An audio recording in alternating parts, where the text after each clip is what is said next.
Marketing is the most powerful tool used by governments and companies to push narratives for profit, power, and control. This would mean that the CIA could manipulate the news in the United States by channeling it through some foreign country. Do you have any people paid by the CIA who are working for television networks?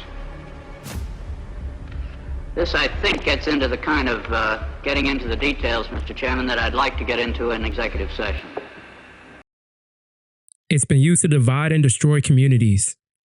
The Black community specifically has faced huge amounts of damage from this. Companies have used targeted marketing campaigns to kill and profit off their destruction. An early example of this is with the tobacco industry. Starting in the 1950s, tobacco companies realized they had a problem.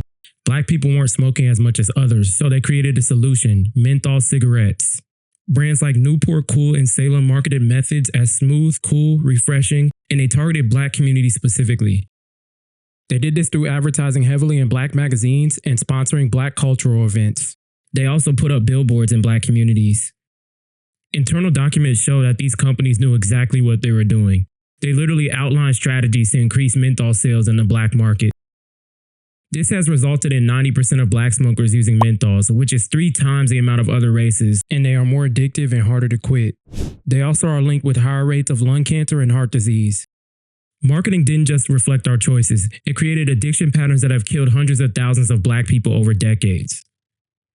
And that's just one example. Tobacco companies targeting the Black community for profit, creating a health crisis and walking away with billions while we're left to die. But physical destruction wasn't the only goal. That same playbook was also used to destroy our self-image and future. In this video, I'm going to break down the 2 major ways marketing did this: the internal impact and the external impact. For decades, beauty and fashion companies showed us one version of Blackness: light skin, straight hair. That became the standard. And when you only see one version of yourself reflected as beautiful, as professional, as successful, you start to internalize it. Darker-skinned Black people, especially kids, started believing something was wrong with them, that they weren't good enough unless they looked a certain way. They began to hate their natural features, their skin, their hair. And when you hate something about yourself, you begin seeing it as a problem in others too. This hate didn't just stay internal, it spilled out into the community. We started policing each other based on standards marketing created and not who we actually are. Your hair is too nappy, your skin is too dark. Kids get bullied for features they were born with, features that marketing told us weren't desirable. And it wasn't just looks. The second you act or dress different, you get attacked for it. Not Black enough, acting white, just for not fitting the marketed stereotype. An example of this is on TV shows with characters like Carlton who get clowned for not fitting the standard. The message is clear: if you don't fit the marketed version of Blackness, you're a joke. This also leads to tokenism, when some Black people who never met these standards weren't accepted, so they begin criticizing their own people, echoing exactly what the system wants to hear. We started enforcing rules we never voted for, rules that were never meant to uplift us in the first place. So why does marketing do this? Why create all the division on purpose? Because bad-faith marketing doesn't just sell products, it manufactures conflict. It hands us a color chart that says lighter is better. It builds hierarchies: thin nose over wide nose, loose curls over tight coils. It creates standards we judge each other by. These weren't natural preferences, they were taught. Commercials, magazine covers, music videos, casting choices. The pattern was consistent, and over time it became internalized. It came from a system that decided what was valuable and what wasn't. A system that said, we'll reward you if you fit this look, this attitude, this version of Blackness, and we'll marginalize you if you don't.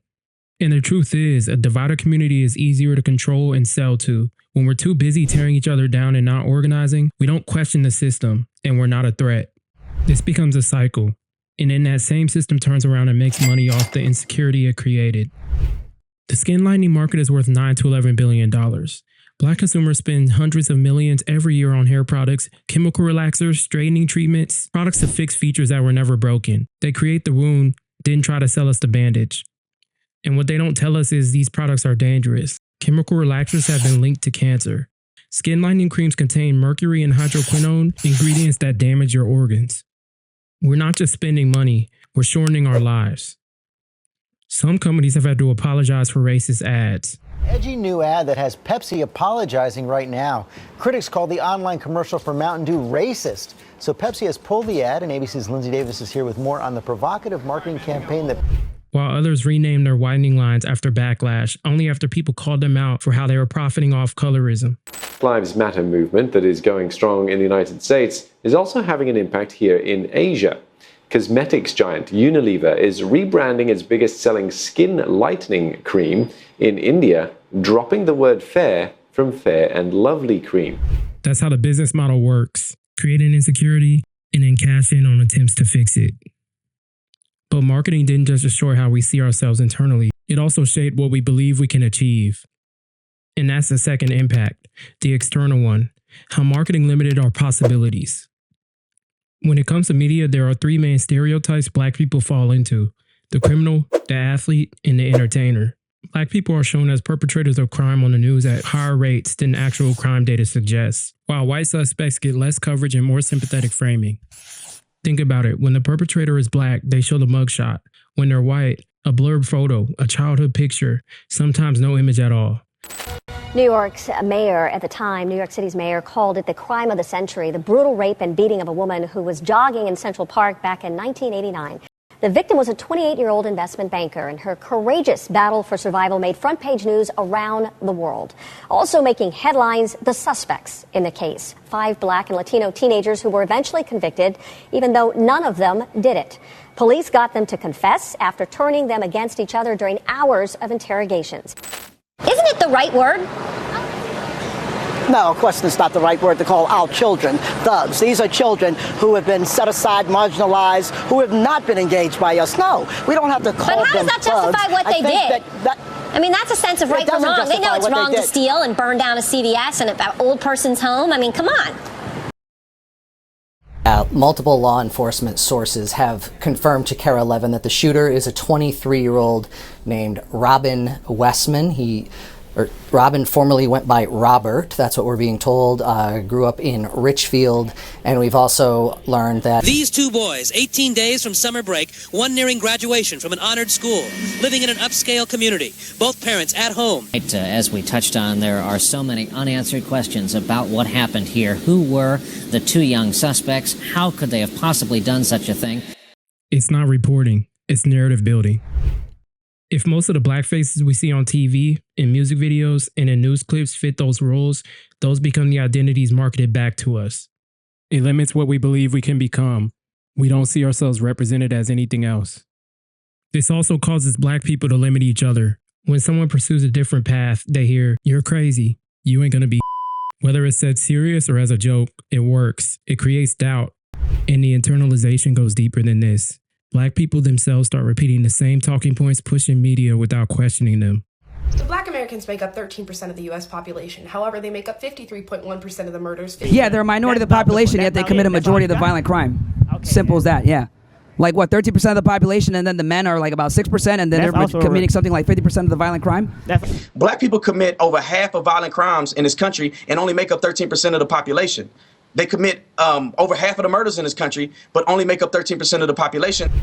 Black people are 13% of the population, but commit 50% of the crime. You hear these statistics repeated over and over, even by Black people, without asking anyone. Where do these numbers come from?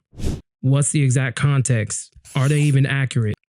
As if those are complete explanations instead of headlines shaped by decades of biased reporting and selective storytelling. Even when brands claim to be socially conscious, they use the same framework. Benetton ran a death row campaign claiming it was about awareness and justice. But look at who's on the imagery. Black men in prison uniforms. Blackface is tied to crime and punishment. The message lands the same. Black equals criminal. Black man equals threat. Representation isn't just about visibility. It's about possibility. If the only time you see a serious artistic campaign with Black men is behind bars, it reinforces stereotypes.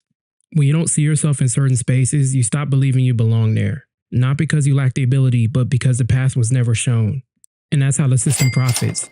A community that only sees itself within a few roles stays in those roles. Easier to predict, easier to market to, easier to control.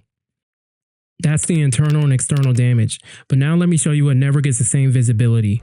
Because this changes the entire narrative. Black people thriving as doctors, scientists, engineers, business owners, educators, innovators. This exists in every field, every industry. White coat, black doctor, black dentist, white coat. This what we doing. This what we doing, baby. This what we doing. Black dentist, white coat. This how we coming. Dr. Hadia Nicole Green has a long list of accomplishments, named one of Business Insider's top 30 under 40 in healthcare in 2019, inventing a laser-activated nanotherapy to target and destroy cancer cells while preserving healthy cells. If stories like these were shown more often, the narrative would shift, the limitations would break. But marketing isn't about showing the full picture, it's about selling a profitable one.